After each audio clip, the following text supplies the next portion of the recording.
کو پورا ڈیٹیل بتا دیا گیا ہے اس حوالے سے کہ ہم نے پشاور میں کس طریقے سے پشاور کو وہ شہر بنانا ہے کہ جو پشاور ڈیزرو کرتا ہے as A capital of the province.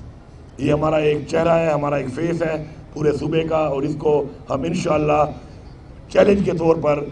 اس پہ اتنا کام کریں گے کہ باقی جو دارالخلافے ہیں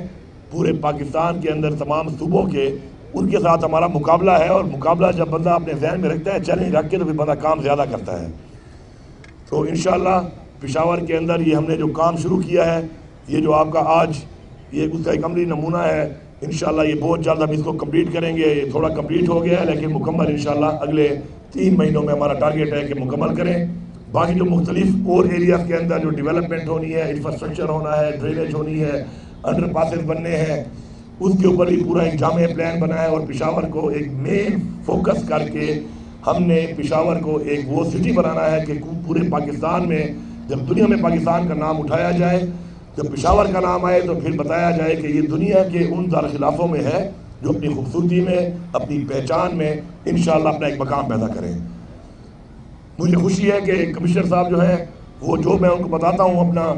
ویژن دینا اور اس کو پھر کنورٹ کروانا, یہ ایک اصل مسئلہ یہ ہوتا ہے.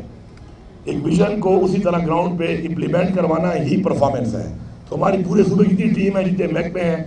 انشاءاللہ جو ہم نے اس وقت کام شروع کیا ہوا ہے تو وہ سارے کے سارے سمجھ رہے ہیں اس بات کو کہ ہم نے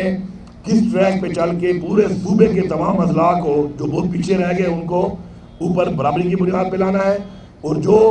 اس وقت باقی حالات کے مطابق تو ٹھیک ہے لیکن ان کو مزید بہتر کرنا ہے. تو اس کے اوپر جو ہماری فوکس ہے کس طریقے سے